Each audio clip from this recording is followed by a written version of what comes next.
ভারতের স্বাধীনতা সংগ্রামের ইতিহাসে এমন একজন মানুষ আছেন যার মৃত্যু আজও রহস্যে ঢাকা।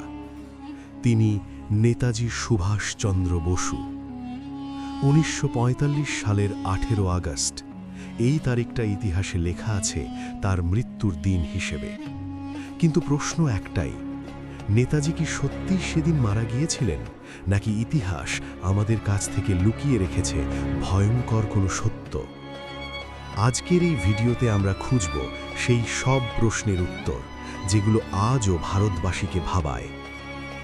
জন্ম ১৮৯৭, আইসিএস ত্যাগ, কংগ্রেস ও গান্ধীর সঙ্গে মতভেদ, আজাদ হিন্দ ফৌজ গঠন। নেতাজি ছিলেন এমন একজন নেতা যিনি শুধু বক্তৃতায় নয়, অস্ত্রের মাধ্যমে স্বাধীনতা চেয়েছিলেন। তার নেতৃত্বে আজাদ হিন্দ ফৌজ ব্রিটিশদের কাঁপিয়ে দিয়েছিল।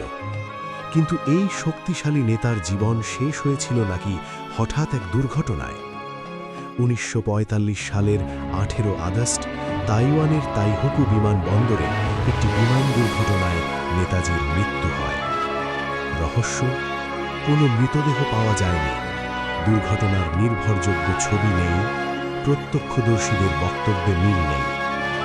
যে দুর্ঘটনায় নেতাজির মৃত্যু হয়েছে বলা হয়, সেই দুর্ঘটনার কোনো শক্ত প্রমাণ আজও নেই।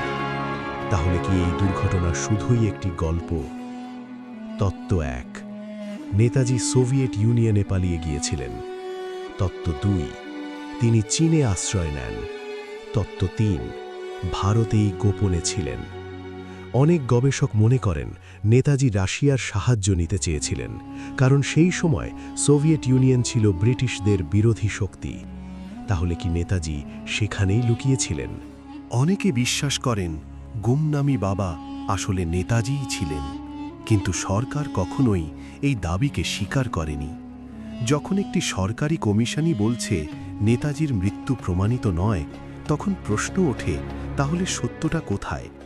নেতাজি সংক্রান্ত বহু ফাইল গোপন রাখা হয়, পরিবারের ওপর নজরদারি। কিছু ফাইল আজও সম্পূর্ণ প্রকাশ হয়নি।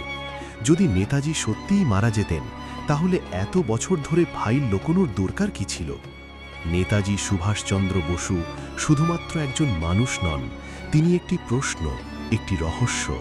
হয়তো তিনি মারা গিয়েছিলেন, আবার হয়তো আমাদের মাঝেই কোথাও হারিয়ে গিয়েছিলেন।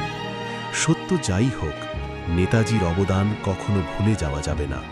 আপনার কি মনে হয়, নেতাজি কি সত্যিই মারা গিয়েছিলেন, নাকি ইতিহাস আমাদের কাছ থেকে সত্য লুকিয়ে রেখেছে? ভিডিও ভালো লাগলে লাইক করুন, রহস্য পছন্দ হলে সাবস্ক্রাইব করুন, কমেন্টে আপনার মতামত লিখুন। আপনার